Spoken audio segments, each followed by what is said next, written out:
Hello, class. My name is Corey Massey, and in today's lecture, I'll be talking about Steve Biko and the Black Conscious Movement.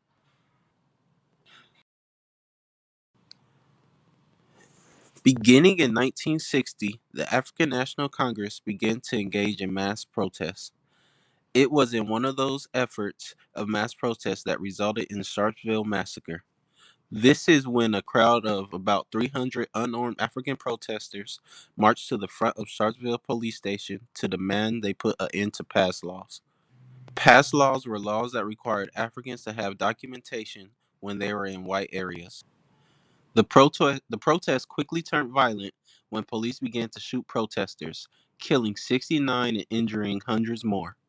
The government responded to the protest by banning the ANC and multiple other prominent freedom movements and also locking up their leaders.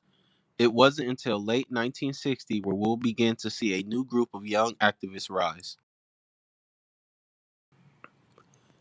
One of these young activists was named Steve Biko. Steve Biko been a political activist from an early age, starting in high school when he was expelled for political activism. From there, he'll go on and graduate from St. Francis before enrolling into the University of Natal Medical School. During his time in medical school is where he'll continue his political activism by joining the National Union of South African Students. This political organization was a multiracial civil rights organization. Shortly after joining, Biko began to rethink the National Union. He felt that racial identity should play a role in the anti apartheid activism. Therefore, in 1968, he co founded the South African Students Organization. This was a new organization that focused specifically on the three main racial groups identified as blacks. These three groups were Native Africans, Coloreds, and Asians.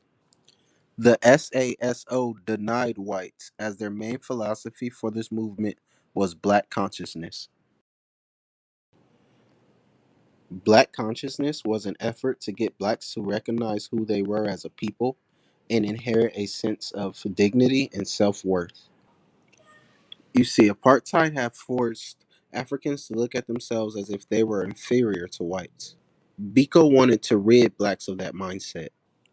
Instead of whites being the ones who decide what the standard is and what's right or wrong, blacks should have a say in their own doing. Only then will blacks truly be free. In 1971, Steve Biko met with fellow SASO members.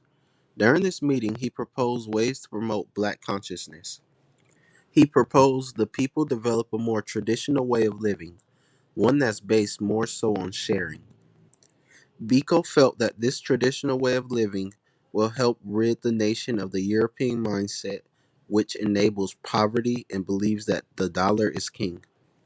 He also pointed out that he wanted his people to be careful in their way of spreading the word of black consciousness. Biko understood the promotion of black consciousness can easily be mistaken for white hate, and that can be detrimental to the movement. Steve Biko became the first president of the SASO. He was able to spread the movement of black consciousness very fairly quickly. The movement began to spread from the university campus to the urban black communities of South Africa. Eventually, the SASO began to get umbrella organizations, and by 1972, Biko had helped found the Black People Convention. Though he was one of the founders, his tenure in this organization was short lived. In 1973, Biko, along with several other members of the SASO, suffered a similar fate of the previous freedom movement leaders when they were all banned. The South African government banned them from their associations, movements, and from making public statements. Even though Biko was silenced, the philosophy of black consciousness lived on within the people. The Black Conscious Movement was at full force in 1976 Soweto when a group of students were opposed to a new rule that would make Afrikaans the standard for instruction. Being that most students had grew up on English, they were more comfortable with that being the standard language for instruction. So when the district insisted on introducing Afrikaans as the standard for instruction, students took heed to the situation.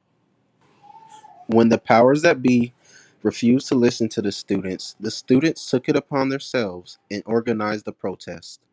This huge protest consisted of over 4,000 people. The protests turned violent when officers began to tase and tear gas the protesters. Over 150 people were killed and there were over 3,000 injuries. Following the Soweto uprising, the Black Conscious Movement was decimated by security action taken against its leaders and social programs. Within a week of Soweto, 123 key members of the movement had been banned and confined to remote districts. By 1977, all Black Conscious Movement related organizations were banned. Many of its leaders arrested, and their social programs have been hijacked under the Internal Security Act. The Internal Security Act allowed the detainment of suspects for an unlimited amount of time without the approval of a judge. After being banned and placed on housing curfew, which forced Biko to be home from 6 p.m. to 6 a.m. each day, Biko remained relatively quiet. Even though he was quiet, he still supported the movement and did everything he could within his powers to help the movement out. In 1975, he started the Zamale Trust Fund in order to help political prisoners and their families. Over the next few years, he'll be arrested 4 times. Each time, he was held without trial for months. On August 18th, 1977, he was arrested once more when he and a fellow activist were seized at a roadblock. A month later, on September 11th, Steve Biko was found naked and shackled near a hospital. He would die a day later from a brain hemorrhage. 2 decades later, in 1997, four former police officers will admit to the murder of Steve Biko.